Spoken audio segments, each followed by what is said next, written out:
जय हिंद आप सभी को। तो चलिए स्टार्ट करते हैं। आज के इस क्लास में एसआर क्लासेस बिहार दरवा का प्रैक्टिस सेट नंबर 8 कंप्लीट करेंगे और इसके पहले 7 प्रैक्टिस सेट करवा चुके हैं। तो पीछे का अगर प्रैक्टिस सेट नहीं देखें तो ज़रूर देखिएगा, बहुत ही महत्वपूर्ण प्रैक्टिस सेट सर के द्वारा सेट किया गया है। अगर आप पीछे क्लास देखे होंगे तो आपको लगा होगा कि किस प्रकार जो है इसमें क्वेश्चन का लेवल दिया गया है। तो चलिए स्टार्ट करते हैं प्रैक्टिस सेट नंबर 8। आज के इस क्लास में प्रैक्टिस सेट नंबर 8 कंप्लीट करेंगे। तो ध्यानपूर्वक पूरी क्लास को देखिएगा और अंत तक क्लास को जरूर देखिएगा और क्लास अच्छा लगे तो लाइक शेयर सब्सक्राइब जरूर कीजिएगा। तो देखिए क्वेश्चन नंबर 1 कर रहा है, प्रैक्टिस सेट नंबर 8 का क्वेश्चन नंबर 1 कर रहा है। देखिए आप लोग आंसर देने की पूरी कोशिश कीजिएगा, ठीक है। तभी आपको जो है ना थोड़ा आपको लगेगा कि हाँ कौन सा क्वेश्चन का आंसर दे पा रहे थे, कौन सा क्वेश्चन का आंसर नहीं दे पा रहे थे। बाकी अपने आप में देखना है कि कितना सही किए हैं कितना गलत किए हैं। लास्ट में कमेंट सेक्शन में कमेंट करके बता दीजिएगा कितना आपका सही हुआ है कितना गलत हुआ है, ठीक है। तो चलिए बताइए, पहला क्वेश्चन कह रहा है कि मोनोसेक्राइड कार्बनिक अणुओं के किस समूह से संबंधित है। बताइए, कह रहा है कि मोनोसेक्राइड कार्बनिक अणुओं के किस समूह से संबंधित है। बताइए क्या होगा, बताइए। तो एक का सही उत्तर होगा ऑप्शन नंबर डी। क्या है, कार्बोहाइड्रेट है। क्या है, कार्बोहाइड्रेट। तो मोनोसेक्राइड कार्बनिक अणुओं के कार्बोहाइड्रेट्स के समूह से क्या है तो संबंधित है। और मोनोसेक्राइड कार्बनिक अणुओं कार्बोहाइड्रेट से संबंधित जो कार्बन हाइड्रोजन और ऑक्सीजन परमाणुओं से मिलकर क्या होता है तो बनाता है, ठीक है। तो इसका सही उत्तर क्या होगा, ऑप्शन नंबर डी होगा। चलिए नेक्स्ट पे कह रहा है कि रेयान कपड़ा बनाने के लिए निम्न में से किस फाइबर का उपयोग किया जाता है। बताइए, रेयान कपड़ा बनाने के लिए निम्न में से किस फाइबर का उपयोग किया जाता है। बताइए क्या होगा, बताइए। तो 2 का सही उत्तर होगा ऑप्शन नंबर बी, सेलुलोज का करते हैं। किसका करते हैं, सेलुलोज का प्रयोग करते हैं, ठीक है, याद रखिएगा। तो रेयान कपड़ा बनाने के लिए सेलुलोज फाइबर का क्या होता है, उपयोग किया जाता है। और रेयान पुनर्जीवित सेलुलोज से निर्मित एक क्या है तो तंतु मतलब फाइबर होता है, ठीक है। आगे देखिए कह रहा है कि डैश नियमों और सिद्धांतों का एक समूच पेश करने में मदद करता है जिस पर देश के सभी लोग उसी तरीके का आधार के रूप में सहमत हो सकते हैं जिसमें वे चाहते हैं कि देश को शासित किया जाए। बताइए क्या होगा। तो 3 का सही उत्तर होगा ऑप्शन नंबर ए। क्या होगा, संविधान होगा। क्या होगा, संविधान। तो संविधान नियमों और सिद्धांतों का एक समूच पेश करने में मदद करता है जिस पर देश के सभी लोग उस तरीके के आधार के रूप में सहमत हो सकते हैं जिसमें वे चाहते हैं कि देश को शासित किया जाए, ठीक है। चलिए आगे देखिए कह रहा है कि वर्ष 2020 में ग्रामीण परिवारों में 100% पाइप युक्त नल जल उपलब्ध कराने वाला पहला राज्य कौन बना है। बताइए, पहला राज्य इसलिए बहुत इंपॉर्टेंट है। क्वेश्चन कह रहा है कि वर्ष 2020 में ग्रामीण परिवारों में 100% पाइप युक्त नल जल उपलब्ध कराने वाला पहला राज्य कौन बना है। बताइए, बताइए क्या होगा। तो 4 का सही उत्तर होगा ऑप्शन नंबर सी। कौन राज्य बना है, गोवा बना है। तो वर्ष 2020 में ग्रामीण परिवारों में 100% पाइप युक्त नल जल उपलब्ध कराने वाला पहला राज्य कौन बना है तो गोवा बना है, ठीक है। चलिए आगे देखिए कह रहा है कि भारतीय संविधान के किस अनुच्छेद के अनुसार कोई व्यक्ति संसद के किसी सीट को भरने के लिए चुने जाने के लिए तब तक आहरित नहीं होगा जब तक कि वह भारत का नागरिक ना हो। बताइए, क्वेश्चन कह रहा है कि भारतीय संविधान के किस अनुच्छेद के अनुसार कोई व्यक्ति संसद की किसी सीट को भरने के लिए चुने जाने के लिए तब तक आहरित नहीं होगा जब तक कि वह भारत का नागरिक ना हो। बताइए कौन सा अनुच्छेद के तहत, बताइए। तो 5 का सही उत्तर होगा ऑप्शन नंबर सी। क्या होगा, अनुच्छेद 84। क्या होगा, अनुच्छेद 84। तो संविधान के अनुच्छेद 84 के अनुसार व्यक्ति संसद के किसी स्थान को भरने के लिए चुने जाने के लिए आहरित तभी होगा जब वह भारत का क्या हुआ, नागरिक होगा, ठीक है। चलिए आगे देखिए नेक्स्ट है उगादि निम्नलिखित में से किस राज्य का प्रसिद्ध त्यौहार है। बताइए, उगादि निम्नलिखित में से किस राज्य का प्रसिद्ध त्यौहार है। बताइए क्या होगा। तो 6 का सही उत्तर होगा option number B, Andhra Pradesh का है। किस राज्य का है तो आंध्र प्रदेश का है। तो उगादि आंध्र प्रदेश राज्य का क्या है, एक प्रसिद्ध त्यौहार है। और उगादि त्यौहार आंध्र प्रदेश, कर्नाटक और तेलंगाना दक्षिण भारतीय राज्यों में क्या है, नव वर्ष के तौर पे मनाया जाता है, ठीक है। और इस पर्व को चैत माह के पहले दिन मनाया जाता है, ठीक है। चलिए आगे देखिए नेक्स्ट है सूर सरोवर जिसे कीथम झील के नाम से जाना जाता है एक मानव निर्मित जलाशय है। निम्नलिखित में से किस वर्ष इसे रामसर साइट की सूची में शामिल किया गया था। बताइए, कह रहा है कि सूर सरोवर जिसे कीथम झील के नाम से जाना जाता है एक मानव निर्मित जलाशय निम्नलिखित में से किस वर्ष इसे रामसर साइट की सूची में शामिल किया गया था। बताइए। तो 7 का सही उत्तर होगा ऑप्शन नंबर ए, 2020 ईस्वी में क्या हुआ था, शामिल किया गया था, ठीक है। चलिए आगे देखिए नेक्स्ट कह रहा है कि किस पल्लव शासक के शासनकाल में पल्लवों और चालुक्यों के बीच लंबा संघर्ष शुरू हो गया था। बताइए, कह रहा है किस पल्लव शासक के शासनकाल में पल्लवों और चालुक्यों के बीच लंबा संघर्ष शुरू हो गया था। बताइए क्या होगा। तो 8 का सही उत्तर होगा option number B, Mahendra Varman प्रथम। क्या होगा? महेंद्र वर्मन प्रथम। पल्लव शासक के शासनकाल में पल्लवों और चालुक्यों के बीच क्या हुआ? लंबा संघर्ष शुरू हो गया था। ठीक है। नेक्स्ट देखिए, कह रहा है कि भारत का क्षेत्रफल पाकिस्तान से लगभग गुना बड़ा है। कितना गुना बड़ा है बताइए? भारत का क्षेत्रफल पाकिस्तान से लगभग कितना गुना बड़ा है बताइए? बताइए क्या होगा? तो 9 का सही उत्तर होगा ऑप्शन नंबर डी, 4 गुना क्या है? तो बड़ा है। तो भारत का क्षेत्रफल पाकिस्तान के क्षेत्रफल का लगभग कितना गुना बड़ा है? तो 4 गुना बड़ा है। ठीक है, याद रखिएगा। और याद रखिएगा कि भारत का क्षेत्रफल कितना है? तो 32,87,263 किलोमीटर है तथा पाकिस्तान का क्षेत्रफल बोलेगा तो कितना है? लगभग 7,96,095 वर्ग किलोमीटर है। ठीक है, याद रखिएगा। चलिए आगे देखिए। नेक्स्ट है, कह रहा है कि पर्थ में लंदन का सबसे छोटा हवाई मार्ग कौन सा है बताइए? पर्थ में लंदन का सबसे छोटा हवाई मार्ग कौन सा है बताइए? क्या होगा? तो 10 का सही उत्तर होगा ऑप्शन नंबर डी। क्या है? पर्थ, अंकारा, पेरिस, लंदन है। क्या है? तो पर्थ से लंदन का सबसे छोटा हवाई मार्ग कौन सा है? तो पर्थ, अंकारा से लेके क्या है? पेरिस, लंदन तक है। ठीक है, याद रखिएगा। नेक्स्ट है, कह रहा है कि एक पक्षी तथा कीट के फर मतलब पंख क्या होते हैं बताइए? कह रहा है कि एक पक्षी तथा कीट के फर या पंख क्या होते हैं बताइए? तो 11 का सही उत्तर होगा ऑप्शन नंबर ए, संवृत्ति अवयव होते हैं। क्या होते हैं? संवृत्ति अवयव होते हैं। ठीक है। आगे करानिन में से कौन मनुष्य में श्वसन रंजक है बताइए? करानिन में से कौन मनुष्य में श्वसन रंजक है बताइए? बताइए क्या होगा? तो 12 का सही उत्तर होगा ऑप्शन नंबर सी, हीमोग्लोबिन है। क्या है? हीमोग्लोबिन है। तो हीमोग्लोबिन क्या है? मनुष्य में श्वसन रंजक है और एक श्वसन वर्णक मुक्ता जो है ना, एक प्रकार का एक अणु होता है जो रक्त की ऑक्सीजन ले जाने की क्षमता क्या करता है? वृद्धि करता है। ठीक है। नेक्स्ट कर रहा है कि निम्न में से कौन कीटहारी पादप है बताइए? निम्न में से कौन कीटहारी पादप है बताइए? क्या होगा? तो 13 का सही उत्तर होगा ऑप्शन नंबर सी, ड्रोसेरा क्या है? तो कीटहारी पादप है। ठीक है, ड्रोसेरा क्या है? तो कीटहारी पादप है, याद रखिएगा। और कीटहारी पौधे में ऐसे स्थानों पर पनपते हैं जहां नाइट्रेट का अभाव रहता है अथवा जो नाइट्रोजन के उपयोग लाने में क्या होता है? असमर्थ होता है। ठीक है, चलिए आगे देखिए। कह रहा है कि बीज प्रसुप्ति किससे नियंत्रित होती है बताइए? बीज प्रसुप्ति किससे नियंत्रित होती है बताइए? तो 14 का सही उत्तर होगा ऑप्शन नंबर बी, एबेसिक अम्ल से। किससे होता है? एबेसिक अम्ल से। तो एबेसिक एसिड या एबेसिक अम्ल में पौधे में पाया जाने वाला एकमात्र हार्मोन है जो प्रसुप्ति को क्या करता है? नियंत्रित करता है। ठीक है, और याद रखें कि बीज में प्रसुप्ति के अंकुरण के लिए संक्रामक पौधे के जीवन चक्र के दौरान एक महत्वपूर्ण शारीरिक क्या होता है? प्रक्रिया होती है। ठीक है। नेक्स्ट कह रहा है कि एक दाब मापी एक बेलाजार में रखा गया है। एक दाब मापी को एक बेलाजार में रखा गया है, उस बेलाजार से वायु को धीरे धीरे निकालने पर क्या होता है बताइए? एक दाब मापी को एक बेलाजार में रखा गया है, उस बेलाजार से वायु को धीरे धीरे निकालने पर क्या होता है? तो 15 का सही उत्तर होगा ऑप्शन नंबर बी, पारे का स्तर क्या होगा? तो बढ़ने लगता है। क्या होता है? पारे का स्तर बढ़ने लगता है। ठीक है। नेक्स्ट है कृष्णिका विकिरण उच्च ताप अवस्था तक पहुंचने पर तरंग दैर्घ्य कैसा होता है बताइए? कृष्णिका विकिरण उच्च ताप अवस्था तक पहुंचने पर तरंग दैर्घ्य कैसा होता है बताइए? तो 16 का सही उत्तर होगा ऑप्शन नंबर डी, ताप बढ़ने पर क्या होता है? तो घट जाता है। ठीक है, याद रखिएगा। नेक्स्ट है करा आरंभ और अंत की रेखाओं का संरेखन इस प्रकार व्यक्त किया जाता है बताइए? आरंभ और अंत की रेखाएं का संरेखन किस प्रकार व्यक्त होता है बताइए? तो 17 का सही उत्तर होगा ऑप्शन नंबर ए, औचित्य के रूप में क्या होता है? तो व्यक्त होता है। आरंभ और अंत में रेखाओं के संरेखन विशेष तौर से कंप्यूटर व्यवहार में औचित्य कहा जाता है। ठीक है, जब टेक्स्ट फ्रेम के दोनों छोर से संरेखित हो तब उसे जस्टिफाइड कहा जाता है। ठीक है, याद रखिएगा। नेक्स्ट है करानिन में से कौन युक्त ऑपरेटर नहीं है बताइए? नहीं पूछा है बताइए। करानिन में से कौन युक्त लॉजिकल ऑपरेटर नहीं है बताइए? कौन नहीं है? तो 18 का सही उत्तर होगा ऑप्शन नंबर बी, ADD नहीं है लेकिन AND है, OR है और NOT है। ठीक है, याद रखिएगा।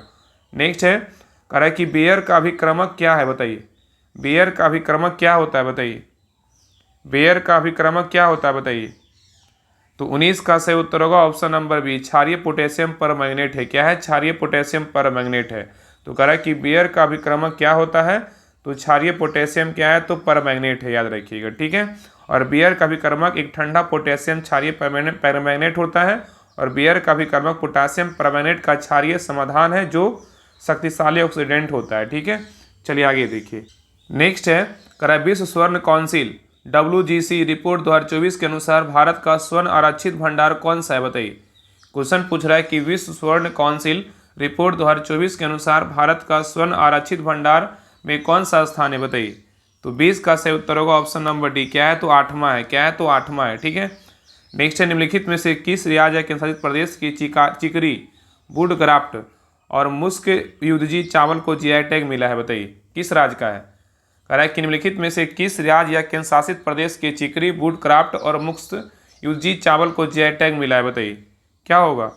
तो 21 का सही उत्तर होगा ऑप्शन नंबर डी। किस राज्य या केंद्र शासित प्रदेश का है? तो जम्मू कश्मीर का है। किसका है? तो जम्मू कश्मीर का है। ठीक है। नेक्स्ट है, कह रहा है कि विश्व शेर दिवस 2024 कब मनाया गया है? बताइए विश्व शेर दिवस कब मनाते हैं? बताइए क्या होगा। तो 22 का सही उत्तर होगा ऑप्शन नंबर सी। 10 अगस्त को क्या मनाते हैं? विश्व शेर दिवस मनाया जाता है।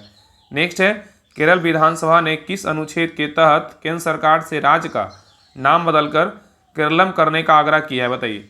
कह रहा है केरल विधानसभा ने किस अनुच्छेद के तहत केंद्र सरकार से राज्य का नाम बदलकर केरलम करने का आग्रह किया है? बताइए। तो 23 का सही उत्तर होगा ऑप्शन नंबर डी। अनुच्छेद कितने के अनुसार? 3 के अनुसार। ठीक है। तो केरल विधानसभा ने अनुच्छेद 3 के तहत केंद्र सरकार से राज्य का नाम बदलकर केरलम करने का क्या किया? तो आग्रह किया। ठीक है। चलिए आगे देखिए। नेक्स्ट है, भारत का पहला इको फ्रेंडली डेबिट कार्ड आरपीवीसी किसने लॉन्च किया है? बताइए। कह रहा है कि भारत का पहला इको फ्रेंडली डेबिट कार्ड आरपीवीसी किसने लॉन्च किया है? बताइए। तो 24 का सही उत्तर होगा option number B. Airtel Payments Bank launch किया है। ठीक है, याद रखिएगा। नेक्स्ट है, सीपीयू का क्या अर्थ होता है? बताइए सीपीयू का क्या अर्थ होता है? बताइए। तो 25 का सही उत्तर होगा option number B. Central processing unit होता है। नेक्स्ट है, रेडियो धर्मिता की यूनिट क्या है? बताइए रेडियो धर्मिता की यूनिट क्या है? बताइए। तो 26 का सही उत्तर होगा ऑप्शन नंबर सी। क्या है? तो क्यूरी है। क्या है? तो क्यूरी है, याद रखिएगा। नेक्स्ट है, हरे कच्चे फलों को कृत्रिम ढंग से पकाने के लिए कौन सी गैस का उपयोग किया जाता है, मतलब प्रयोग किया जाता है? बताइए। हरे कच्चे फलों को कृत्रिम ढंग से पकाने के लिए कौन सा गैस का प्रयोग किया जाता है? बताइए। तो 27 का सही उत्तर होगा ऑप्शन नंबर एथिलीन का प्रयोग करते हैं। ठीक है, याद रखिएगा। तो हरे कच्चे फलों को कृत्रिम ढंग से पकाने के लिए एथिलीन गैस का प्रयोग किया जाता है और एथिलीन का रासायनिक सूत्र क्या होता है? C2H4 होता है। ठीक है। चलिए आगे देखिए। कह रहा है कि द्विक सूचक का प्रयोग किसका पता लगाने के लिए नहीं किया जा सकता है? बताइए। द्विक सूचक का प्रयोग किसका पता लगाने के लिए नहीं किया जा सकता है? बताइए। तो 28 का सही उत्तर होगा ऑप्शन नंबर ए। चुंबकीय शक्ति का पता लगाने के लिए दिक् सूचक का प्रयोग नहीं करते, लेकिन चुंबकीय उत्तर दक्षिण दिशा में करते हैं, चुंबकीय क्षेत्र की दिशा में करते हैं, चुंबकीय की ध्रुवता में करते हैं। ठीक है, याद रखिएगा। नेक्स्ट है, निम्नांकित में से ध्वनि की तीव्रता किस माध्यम में अधिक होती है? बताइए। निम्नांकित में से ध्वनि की तीव्रता किस माध्यम में अधिक होती है? बताइए। तो 29 का सही उत्तर होगा ऑप्शन नंबर बी। धातु में क्या होती है? अधिक होती है। याद रखिएगा, ध्वनि की तीव्रता धातु माध्यम में क्या होती है? अधिक होती है। और ध्वनि की तीव्रता कंपन के आयाम के वर्ग माध्यम के घनत्व के क्या होता है? अनुक्रमानुपाती होती है। आगे कह रहा है कि डेसिबल का प्रयोग किसकी तीव्रता मापने के लिए किया जाता है? बताइए। डेसिबल का प्रयोग किसकी तीव्रता मापने के लिए किया जाता है? बताइए। तो 30 का सही उत्तर होगा ऑप्शन नंबर ए। ध्वनि को मापने के लिए प्रयोग किया जाता है। ठीक है। नेक्स्ट है, एशियाई शेर अब बताइए क्या हो गया है? एशियाई शेर बताइए क्या हुआ है? बताइए इसका सही उत्तर क्या होगा? तो 31 का सही उत्तर क्या होगा? Option number D. संकट क्या है? खतरे में है। तो एशियाई शेर अब क्या है? संकट खतरे में है। ठीक है। तो एशियाई शेर अब संकट खतरे में है। भारत के गिर वन में एशियाई शेर पाए जाते हैं। क्वेश्चन पूछा है कि भारत में कौन सा वन में जो है ना एशियाई शेर पाए जाते हैं? तो गिर वन में। ठीक है। और नर शेरों के लिए क्या होता है? सिर का क्या होता है? नर शेरों के सिर पर क्या होता है? अयाल होता है। और भारत सरकार ने चीते को 1952 में विलुप्त घोषित किया था। ठीक है। और भारत में नामीबिया और दक्षिण अफ्रीका से चीते लाकर कूनो नेशनल पार्क में छोड़ा गया था। ठीक है। चलिए आगे देखिए। और इसमें एक पॉइंट और याद रखिएगा कि वह जाति जो विलुप्त के कगार पर खड़ी होती है उसे IUCN की रेड डाटा बुक में संकटग्रस्त घोषित किया जाता है। यहाँ पे क्वेश्चन पूछेगा कि रेड डाटा बुक कौन जारी करता है? तो IUCN जारी करता है। ठीक है, ये सब क्वेश्चन पूछा गया है। और याद रखिएगा, एशियाई शेर जो है ना इसी श्रेणी में आता है, क्योंकि विलुप्त हो रहा है ना, इसलिए इसको क्या किया गया? रेड डाटा बुक में क्या किया गया? मतलब इसको शामिल कर दिया गया है। ठीक है। चलिए आगे देखिए। और यहाँ क्वेश्चन पूछेगा कि IUCN का स्थापना कब हुआ था? तो 5 अक्टूबर 1948 को इसका स्थापना किया गया था। ठीक है, 5 अक्टूबर 1948 को स्थापना किया गया था। किसका? तो IUCN का स्थापना हुआ था, याद रखिएगा। चलिए आगे देखिए। नेक्स्ट है, निम्न में से कौन सा प्रक्षेपास्त्र हवा से हवा में मार करने वाला है? बताइए क्या होगा? कह रहा है कि निम्न में से कौन सा प्रक्षेपास्त्र हवा से हवा में मार करने वाला है? बताइए क्या होगा? तो 32 का सही उत्तर क्या होगा? Option number B. अस्त्र। क्या होगा? तो अस्त्र। तो याद रखिएगा, अस्त्र हवा से हवा मार करने वाली मध्यम दूरी की स्वदेशी तकनीक से निर्मित क्या है? तो प्रथम मिसाइल है जो ठोस प्रणोदक पर क्या होता है, आधारित होता है। और इसकी मारक क्षमता की बात करें कितना है, तो 80 से 110 किलोमीटर है। और इसका सफल परीक्षण 2003 में उड़ीसा के चांदीपुर से किया गया था, याद रखिएगा। नेक्स्ट है फ्लाइट रिकॉर्डर को तकनीकी दृष्टि से क्या कहते हैं बताइए। फ्लाइट रिकॉर्डर को तकनीकी दृष्टि से क्या कहते हैं बताइए। तो 33 का सही उत्तर होगा option number C, black box कहते हैं। क्या कहते हैं, ब्लैक बॉक्स कहते हैं। नेक्स्ट है कांच क्या है बताइए, कांच क्या है बताइए। तो 34 का सही उत्तर होगा ऑप्शन नंबर बी, क्या अतिशीतित क्या है, तरल है। तो कांच क्या है, तो अतिशीतित क्या है, तो तरल है, ठीक है, याद रखिएगा। तो याद कर रहा है कि कांच क्या है, अतिशीतित तरल पदार्थ होता है। और कांच का निर्माण सर्वप्रथम मिस्र में हुआ था। कहाँ हुआ था, तो मिस्र में हुआ था, ठीक है। चलिए आगे देखिए। नेक्स्ट है भारत में सबसे बड़ा राष्ट्रीय पुस्तकालय कहाँ स्थित है बताइए। भारत में सबसे बड़ा राष्ट्रीय पुस्तकालय कहाँ स्थित है बताइए। तो 35 का सही उत्तर होगा ऑप्शन नंबर बी, कोलकाता में। कहाँ है, कोलकाता में। तो भारत का सबसे बड़ा राष्ट्रीय पुस्तकालय कहाँ स्थित है, तो कोलकाता में है। और इसका जो है ना स्थापना कब हुआ था पूछेगा, तो 1836 में जो है इसका स्थापना किया गया था, ठीक है, याद रखिएगा। और यह पुस्तकालय संस्कृति मंत्रालय भारत सरकार के क्या है, तो अधीन है। और राष्ट्रीय पुस्तकालय अधिनियम बोलेगा तो कब आया था, 1948 में लाया गया था, ठीक है। चलिए आगे देखिए। नेक्स्ट है पेनिसिलिन की खोज किसने की थी बताइए। पेनिसिलिन की खोज किसने की थी बताइए, क्या होगा। तो 36 का सही उत्तर क्या होगा, option number A, Alexander Fleming ने किया। कौन किया, अलेक्जेंडर फ्लेमिंग ने किया। नेक्स्ट है भाषाई आधार पर भारत में पहला राज्य कौन सा बनाया गया बताइए। कह रहा है कि भाषाई आधार पर भारत में पहला राज्य कौन सा बनाया गया बताइए। तो 37 का सही उत्तर होगा option number D, Andhra Pradesh को बनाया। किसको बनाया गया, आंध्र प्रदेश को बनाया गया। तो भाषाई आधार पर भारत में पहला आंध्र प्रदेश राज्य को बनाया गया। और फजल अली की अध्यक्षता वाला राज्य पुनर्गठन आयोग अपना रिपोर्ट 1955 में दिया था। और संविधान का 7वां संविधान संशोधन अधिनियम 1956 के द्वारा राज्यों का क्या किया, पुनर्गठन किया गया। और याद रखिएगा कि 2 जून 2014 को ईस्वी को जो है ना विकास के विषय को लेकर आंध्र प्रदेश से तेलंगाना क्या हो गया, राज्य अलग हो गया, ठीक है। चलिए आगे देखिए। नेक्स्ट कह रहा है कि बर्नार्ड शॉ ने कौन सा नाटक लिखा था बताइए। बर्नार्ड शॉ ने कौन सा नाटक लिखा था बताइए। तो 38 का सही उत्तर होगा option number D, arms and the man लिखा था। नेक्स्ट है कह रहा है कि भारत में सबसे बड़ा गुंबद गोल गुंबज किस राज्य में स्थित है बताइए। गोल गुंबज किस राज्य में स्थित है बताइए। तो 39 का सही उत्तर होगा ऑप्शन नंबर डी, कहाँ है गोल गुंबज, बीजापुर कर्नाटक में। कहाँ है, कर्नाटक में, याद रखिएगा। तो भारत का सबसे बड़ा गोल गुंबज कर्नाटक में स्थित है। और गोल गुंबज कर्नाटक के कहाँ है, बीजापुर में क्या है, तो स्थित है, ठीक है। और इसका निर्माण बीजापुर के सुल्तान मोहम्मद आदिल शाह ने 1627 से 1656 के मध्य जो है ना कराया था, ठीक है। आगे देखिए कह रहा है अर्थशास्त्र क्या है बताइए। अर्थशास्त्र क्या है। तो 40 का सही उत्तर होगा ऑप्शन नंबर ए, समाज विज्ञान है। क्या है, तो समाज विज्ञान है। याद रखिए कि अर्थशास्त्र वस्तु एवं सेवा के उत्पादन और वितरण से लेकर उपभोक्ता और उपभोग का क्या है, विश्लेषण करता है। चलिए आगे देखिए कह रहा है गांधीवादी अर्थव्यवस्था का आधार क्या था बताइए। गांधीवादी अर्थव्यवस्था का आधार क्या था बताइए। तो 41 का सही उत्तर होगा ऑप्शन नंबर ए, खादी एवं कुटीर उद्योग का क्या आधारित विकास। तो गांधीवादी अर्थव्यवस्था का आधार क्या था, तो खादी एवं कुटीर उद्योग का क्या आधारित विकास था, ठीक है। चलिए आगे देखिए। नेक्स्ट कह रहा है कि संविधान के किस अनुच्छेद के अंतर्गत पंचायतों में अनुसूचित जातियों एवं जनजातियों के लिए सीटें आरक्षित है बताइए।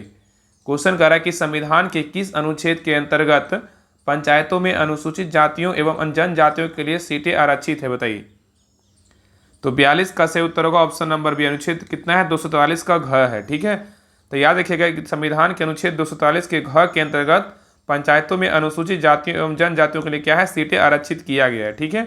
और याद रखिएगा कि बिहार पंचायती राज अधिनियम 2006 के द्वारा महिलाओं को पंचायती राज में 50% आरक्षण देने का क्या है, तो प्रावधान किया गया है, ठीक है, याद रखिएगा। नेक्स्ट कह रहा है कि मिस वर्ल्ड सौंदर्य प्रतियोगिता ब्यूटी पेजेंट जीतने वाली पहली भारतीय कौन थी बताइए। मिस वर्ल्ड सौंदर्य प्रतियोगिता जीतने वाली पहली भारतीय कौन थी। तो 43 का सही उत्तर क्या होगा, ऑप्शन नंबर ए होगा। क्या कौन थी, रीता फारिया। कौन थी, रीता फारिया, ठीक है। चलिए नेक्स्ट क्वेश्चन पे आइए। नेक्स्ट है कह रहा है किस भारतीय राज्य को माझा, दोआब और मालवा क्षेत्रों में बांटा गया है बताइए। कह रहा है किस भारतीय राज्य को माझा, दोआब और मालवा क्षेत्रों में बांटा गया है बताइए। तो 44 का सही उत्तर होगा ऑप्शन नंबर एक, कौन सा राज्य है, तो पंजाब है। कौन सा राज्य है, तो पंजाब है। याद रखिएगा कि भारतीय राज्य पंजाब को माझा, दोआब और मालवा क्षेत्रों में बांटा गया है। और मालवा पंजाब राज्य के दक्षिण पूर्व में सतलुज और यमुना नदियों के बीच हरियाणा और राजस्थान के कुछ हिस्सों में क्या है, भारत का एक क्षेत्र है। आगे देखिए करा कि डैश एक व्यापारक उच्च स्तरीय और समान प्रयोजन वाली प्रोग्रामिंग भाषा है? बताइए कौन सी है? तो 45 का सही उत्तर होगा ऑप्शन नंबर 1 क्या है? तो पाइथन। पाइथन एक व्याख्या परक उच्च स्तरीय और समान प्रयोजन वाली क्या है? प्रोग्रामिंग भाषा है। नेक्स्ट है, निम्नलिखित में से किस संशोधन द्वारा भारतीय संविधान की पहली अनुसूची में संशोधन करके गोवा, दमन और दीव को भारत के 8वें केंद्र शासित प्रदेश के रूप में शामिल किया गया? बताइए। क्वेश्चन कह रहा है कि निम्नलिखित में से किस संशोधन के द्वारा भारतीय संविधान की पहली अनुसूची में संशोधन करके गोवा, दमन और दीव को भारत के 8वें केंद्र शासित प्रदेश के रूप में शामिल किया गया था? बताइए। तो 46 का सही उत्तर होगा ऑप्शन नंबर डी क्या होगा? 12वें। क्या होगा? 12वें संविधान संशोधन में। ठीक है, 12वें अनुसूची में याद रखिएगा। ठीक है, तो याद रखिए कि 12वें संशोधन द्वारा भारतीय संविधान की पहली अनुसूची में जो है ना संशोधन करके क्या किया गया, मतलब पहली अनुसूची में 12वां संविधान संशोधन के द्वारा क्या किया गया, तो गोवा, दमन और दीव को भारत के 8वें केंद्र शासित प्रदेश के रूप में क्या किया गया, तो शामिल किया गया। ठीक है, और गोवा को 1510 ईस्वी में बीजापुर के राजा यूसुफ आदिल शाह से पुर्तगाली गवर्नर अल्फांसो डी अल्बुकर्क ने छीन लिया था और 19 दिसंबर 1961 को पुर्तगाली से ऑपरेशन विजय के अंतर्गत इसको क्या किएगा, मुक्त करवाया गया। ठीक है, और गोवा को भारत का 25वां राज्य 30 मई 1987 को बनाया गया था। और गोवा याद रखिए, गोवा भारत का सबसे छोटा क्या है, क्षेत्रफल वाला राज्य है। ठीक है, चलिए आगे देखिए। कह रहा है कि डैश एल्यूमिनियम की मोटी ऑक्साइड परत बनाने की एक प्रक्रिया है। बताइए कौन सा एक प्रक्रिया है? बताइए किसका है? बताइए।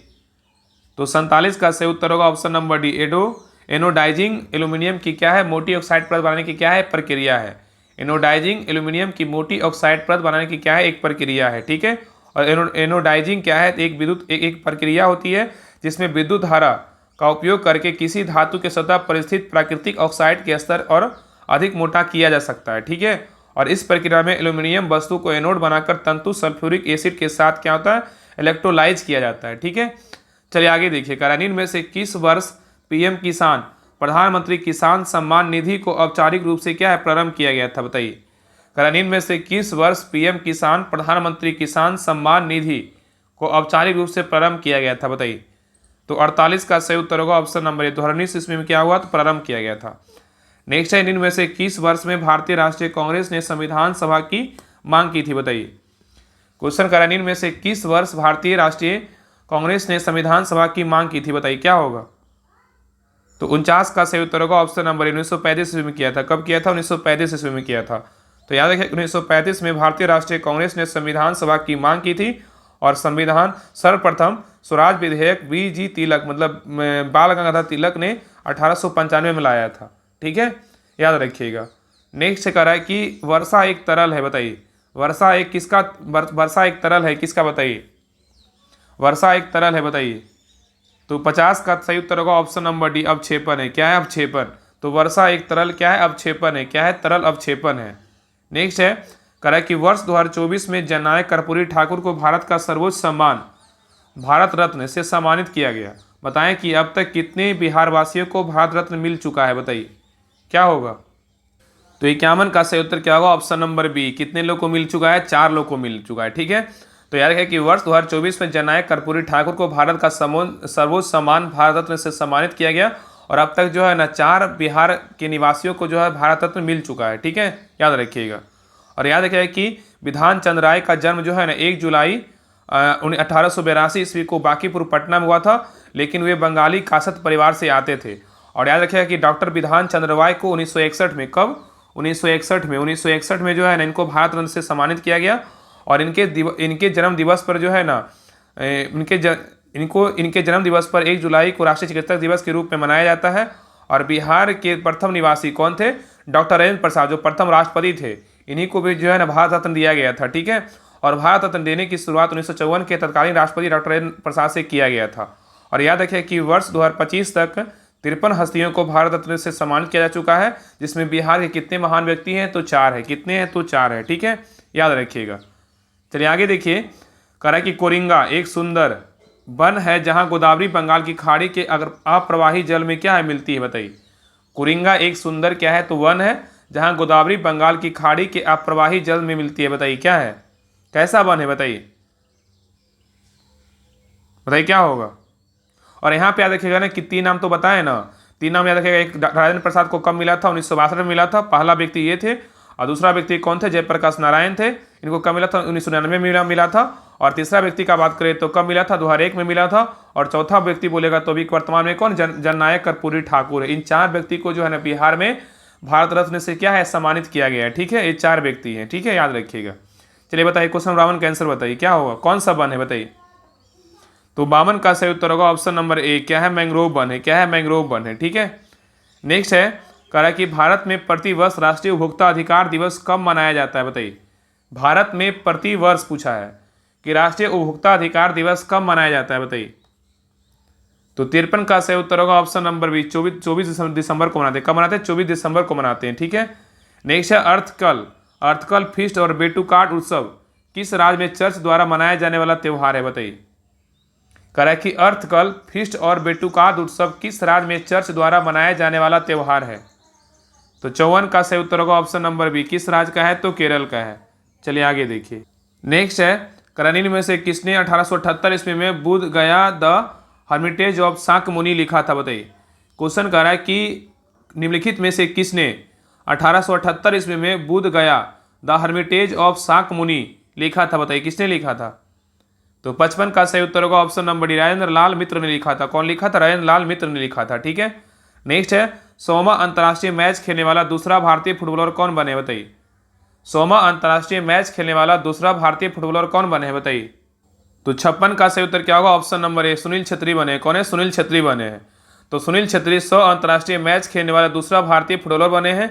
और याद रखें कि सुनील छेत्री का जन्म 3 अगस्त 1984 को एक भारतीय पेशेवर फुटबॉलर है जो एक स्ट्राइकर या विंगर के रूप में खेलता है। ठीक है, मतलब खेलते हैं। और इंडियन सुपर लीग ISL की क्लब बेंगलुरु FC भारतीय राष्ट्रीय टीम के जो है ना पूर्व क्या है? तो कप्तान भी हैं। ठीक है, याद रखिएगा। और इंडियन गोल मशीन जो है ना सुनील छेत्री को ही कहा जाता है। और 100 अंतर्राष्ट्रीय फुटबॉल मैच खेलने वाला प्रथम फुटबॉलर पूछेगा तो कौन है? तो बाईचुंग भूटिया है। कौन है? बाईचुंग भूटिया है। दूसरा फुटबॉलर बोलेगा तो कौन है? सुनील छेत्री है। ठीक है, याद रखिएगा। आगे कह रहा है कि मयूरभंज जिला किस राज्य में स्थित है जो राज्यों में विलय होने वाली अंतिम रियासत थी बताइए, क्या था बताइए। तो 57 का सही उत्तर होगा ऑप्शन नंबर बी, क्या? उड़ीसा। तो याद रखिए, मयूरभंज जिला उड़ीसा राज्य में स्थित है जो राज्यों में विलय होने वाले क्या थी? अंतिम रियासत थी। ठीक है, और मयूरभंज जिला का मुख्यालय बोलेगा तो कहाँ है? तो बरियादा है। क्या है? बरियादा है। ये सब पूछेगा नहीं। चलिए आगे देखिए, आगे करा अम्लीय पदार्थों का pH मान क्या होता है बताइए।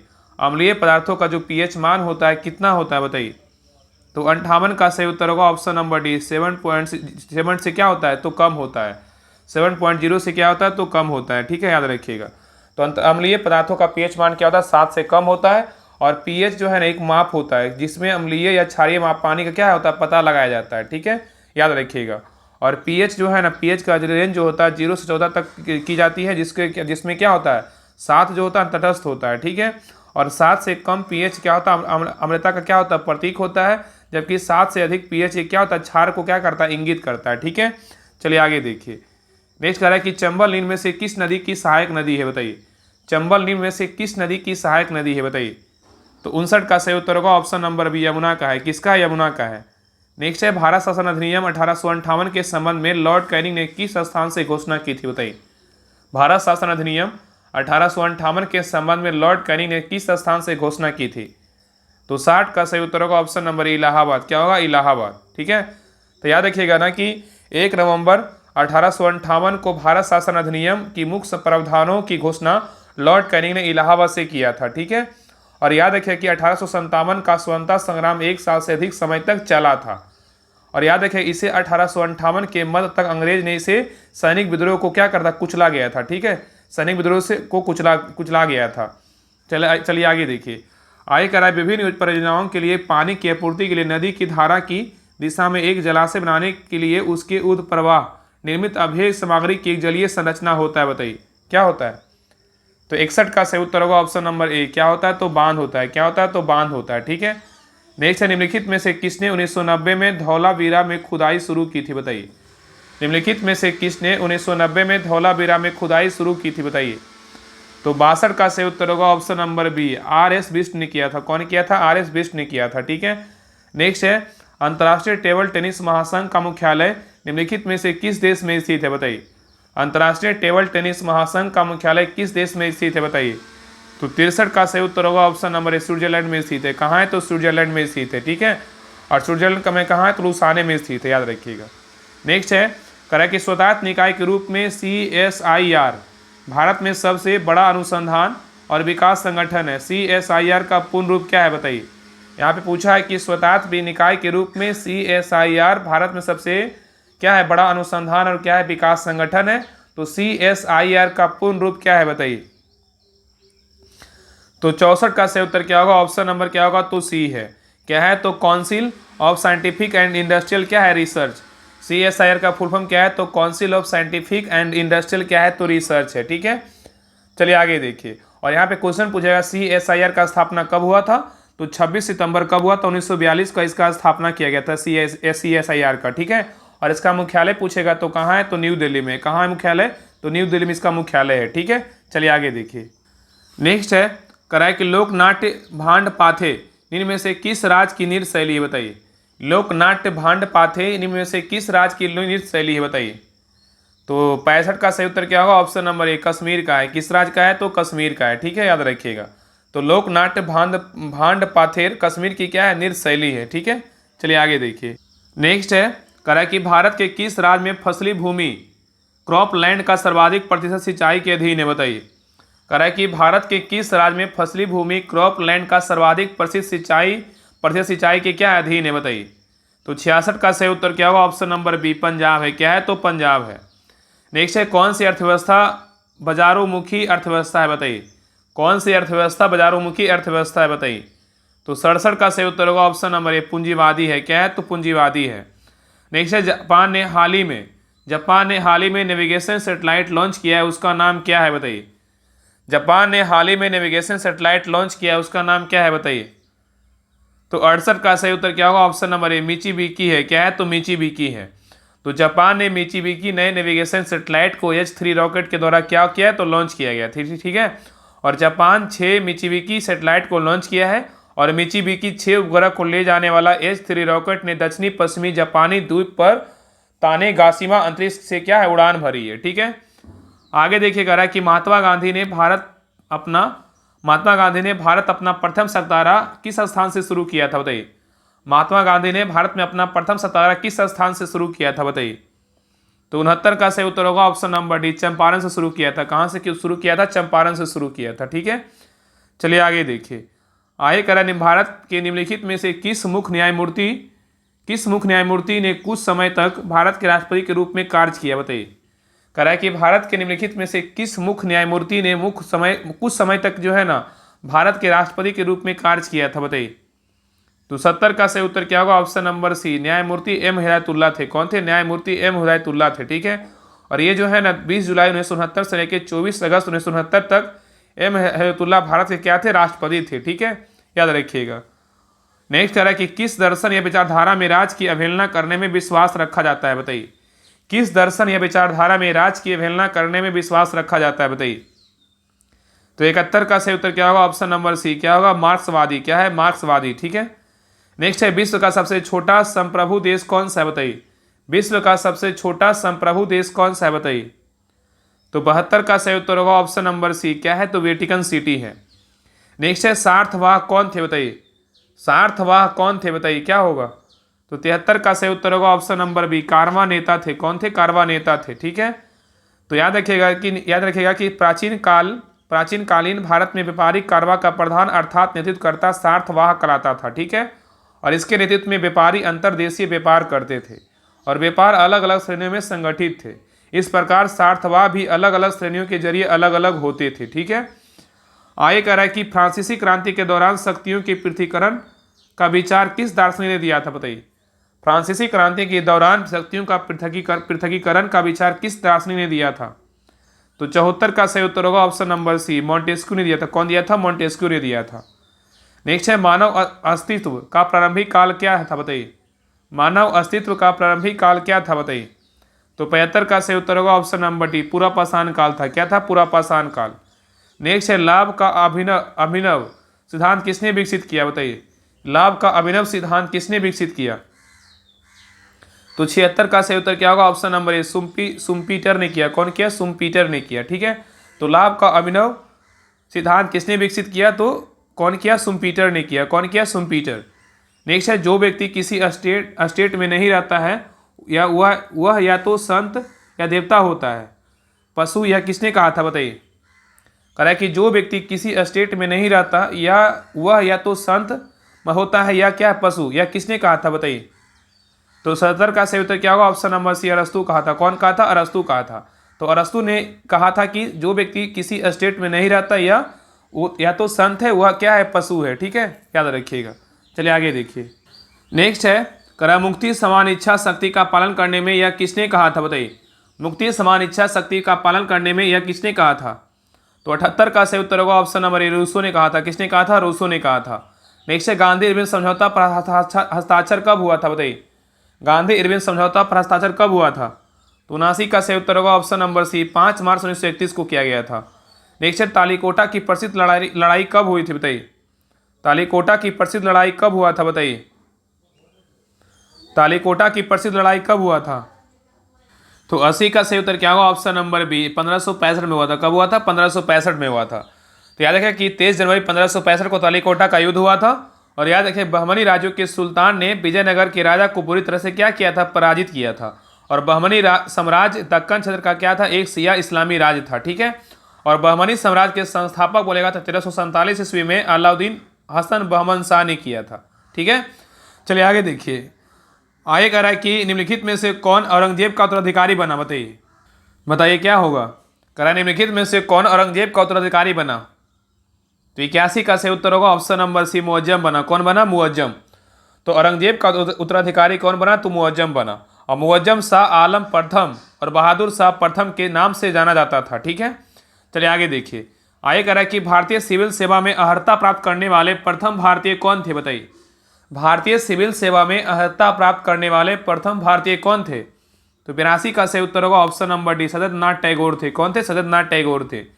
नेक्स्ट निम्नलिखित में से किसका हृदय सिरायुक्त होता है बताइए। कह निम्नलिखित में से किसका हृदय सिरायुक्त होता है बताइए। तो 83 का सही उत्तर होगा ऑप्शन नंबर ए, मत्स्य का होता है। किसका होता है, मत्स्य का होता है। ठीक है, चलिए आगे देखिए। कह रहा है कि RNA में थायमीन के स्थान पे कौन सा बेस होता है बताइए। RNA में थायमीन के स्थान पे कौन सा बेस होता है बताइए। तो 84 का सही उत्तर होगा ऑप्शन नंबर क्या होगा, तो डी, यूरेसिल होता है। तो क्या होता है, यूरेसिल होता है। तो RNA में थायमीन के स्थान पे क्या होता है, यूरेसिल होता है। नेक्स्ट है एंजाइम के प्रोटीन भाग को क्या कहते हैं बताइए। एंजाइम के प्रोटीन भाग को क्या कहते हैं।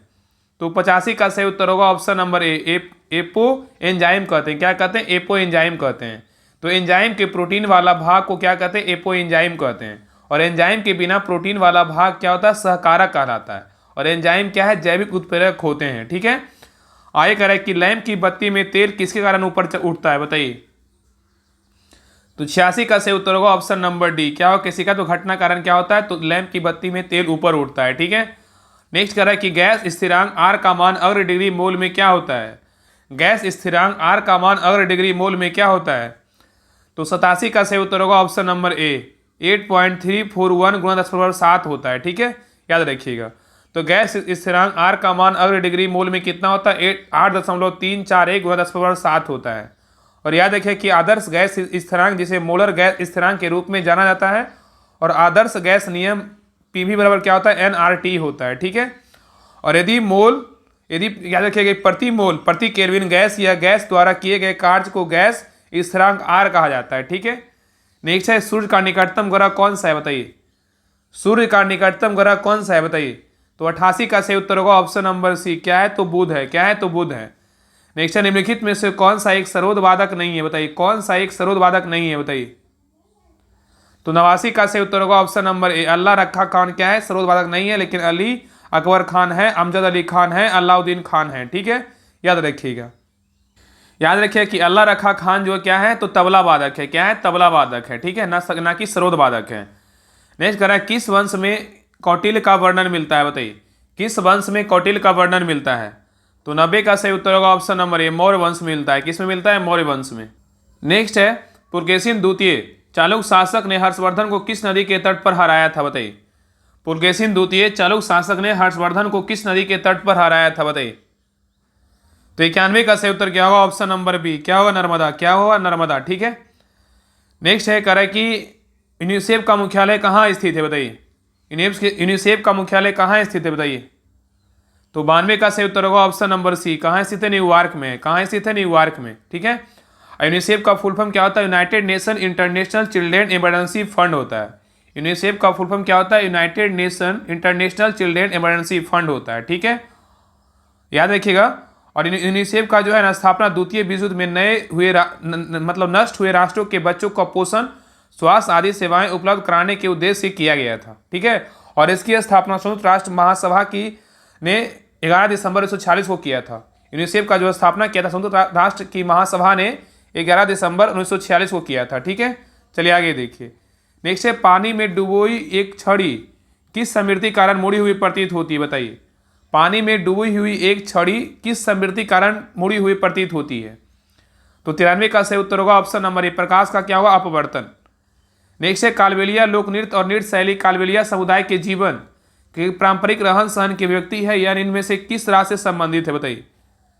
तो 94 का सही उत्तर होगा ऑप्शन नंबर बी, राजस्थान। क्या था? राजस्थान। नेक्स्ट है, एक ठोस गेंद का व्यास 4.2 सेंटीमीटर है और घनत्व बोलेगा तो 8.9 ग्राम प्रति सेंटीमीटर क्यूब है। तो गेंद का द्रव्यमान ज्ञात करें। इसको बना लीजिएगा। इसका हम आंसर बता दे रहे हैं। 95 क्या होगा? तो सही उत्तर ऑप्शन नंबर सी होगा। ठीक है, घनत्व बराबर क्या होता है? तो द्रव्यमान बटा आयतन होता है ना, और द्रव्यमान बराबर क्या होता है? द्रव्यमान बराबर क्या होता है? तो घनत्व गुना आयतन होता है। उसी फॉर्मूला पर जो है ना बना लीजिएगा तो बन जाएगा। तो इसका आंसर बता दे रहे, इसका कितना होगा? 345.39 होगा। आगे देखिए, ये सब रीजनिंग मैथ का क्वेश्चन है, आप लोग बना लीजिएगा। इसका आंसर हम बता दे रहे हैं। 96 का सही उत्तर क्या होगा? देखिए रीजनिंग है, 96 के क्या होता है? ऑप्शन नंबर सी होगा। चलिए आगे देखिए। आगे देखिए 97 का सही उत्तर क्या होगा? तो ऑप्शन नंबर डी होगा। आगे देखिए 98 देखिए 98 का सही उत्तर क्या होगा? तो ऑप्शन नंबर डी होगा। नेक्स्ट है 99 का सही उत्तर क्या होगा? तो ऑप्शन नंबर ए होगा। चलिए आगे देखिए 100 नंबर क्वेश्चन। 100 देखिए जी के क्वेश्चन है, कह रहा है कि बिहार का दूसरा टाइगर रिजर्व राज्य के किस जिले में स्थापित किया जाएगा? बताइए। कह रहा है कि बिहार का दूसरा टाइगर रिजर्व राज्य के किस जिले में स्थापित किया जाएगा? बताइए। तो 100 का सही उत्तर होगा ऑप्शन नंबर बी, कैमूर में क्या होगा? स्थापित किया जाएगा। ठीक है, तो ए रहा प्रैक्टिस सेट नंबर 8 रहा। आप लोग क्लास कैसा लगा आप लोग कमेंट सेक्शन में जरूर बताइएगा, और क्लास अच्छा लगे तो लाइक शेयर सब्सक्राइब जरूर कीजिएगा। और जिनको भी बिहार दरवा का पेड बैच ज्वाइन करना है, homework series plus practice set साथ में ज्वाइन करना है, तो इस ग्रुप को ज्वाइन कीजिए। बिहार दरवा 3rd target homework series plus practice set batch है। इसमें आपका होमवर्क के साथ साथ आपका सारा जो है ना प्रैक्टिस सेट, जितने भी मार्केट में ज्ञान बिंदु हो, ड्रीम डोज हो, एडुटेरिया हो या तो प्लेटफॉर्म हो, आपको सारा जो है ना इस ग्रुप में प्रैक्टिस सेट करवाया जाएगा। एक शुरू से जो है ना आपका तैयारी अच्छे से लेवल पे हो जाएगा। तो जिनको लगता है कि हमें बिहार दरोगा पीटी का तैयारी करना है, तो आपका जो ए बैच है ना इसका वैलिडिटी कब तक है? तो बिहार दरोगा पीटी एग्जाम तक है। तो आप इस ग्रुप में जो है ना होमवर्क के साथ साथ आप प्रैक्टिस सेट भी लगा सकते हैं। तो सारा प्रैक्टिस सेट प्रकाशन का जितने भी मार्केट में प्रकाशन आएगा, इंपॉर्टेंट प्रकाशन जो भी आपको आएगा, तो इस ग्रुप में आपको सारा करवाया जाएगा। ठीक है, तो आप सारे देखिए होमवर्क दिया गया बुक का, हिस्ट्री है, ज्योग्राफी है, साइंस है, पॉलिटी है, इकोनॉमिक्स है, क्या है, इन्वायरमेंट है, और क्वेश्चन बैंक भी करवाया जा रहा है। एनसीईआरटी 60 संग्रह, और बाकी इसमें जो है ना आपका दृष्टि समान ज्ञान भी करवा देंगे। ठीक है, तो लुसेंट में कोई टॉपिक मान लीजिए अगर नहीं भी मिलता है तो आपको जो है ना दृष्टि साइंस में क्या है, दृष्टि समान ज्ञान में आपको मिल जाएगा। तो लगता है कि जिन्हें शुरू से तैयारी करना है बिहार दरोगा का, तो आप इस ग्रुप को ज्वाइन कीजिए और होमवर्क कंप्लीट कीजिए और प्रैक्टिस सेट लगाइए। और बाकी एक प्रैक्टिस सेट टेलीग्राम पे होता है शाम में 3 बजे। डिस्क्रिप्शन में लिंक दिया हुआ नंबर 1 ग्रुप टेस्ट सीरीज के नाम से, तो उस लिंक पे क्लिक करके सभी लोग ज्वाइन कर लीजिए। वहाँ पे बहुत इंपॉर्टेंट क्वेश्चन के जो है ना मतलब सिलेबस पे आधारित जो है ना क्वेश्चन सेट किया जाता है। तो आप उस टेस्ट को जरूर दीजिए, जो देते होंगे उनको पता लगता होगा कि किस प्रकार जो है ना टेस्ट लिया जाता है। तो जिनको ज्वाइन करना आप ज्वाइन कर लीजिए। अभी जो है ना 5-6 दिन हुआ है अभी इसको स्टार्ट हुए, वो अभी स्टार्ट ही हुआ है, 5-6 दिन हुआ है। तो जिनको भी ज्वाइन करना है सभी लोग ज्वाइन कर लीजिए और तैयारी को जो है ना अपना और ज़्यादा बेस्ट कीजिए। ठीक है, तो मिलते हैं नेक्स्ट क्लास में। बाकी इसका सारा डिटेल अगर देखना है तो सारा टेलीग्राम चैनल पे दिया हुआ है, आप वहाँ पे पढ़ लीजिएगा। अगर कुछ समझ में नहीं आया तो आप इस नंबर पे कॉल कर लीजिएगा 7549392490। इस नंबर पे कॉल करके आप बात कर लीजिएगा, आपको सारा जानकारी मिल जाएगा। बाकी सारा डिटेल टेलीग्राम चैनल पे दिया हुआ है। तो मिलते हैं नेक्स्ट क्लास में, और सभी लोग जो है ना क्लास को लाइक शेयर सब्सक्राइब जरूर कीजिएगा। तब तक के लिए जय हिंद, जय भारत।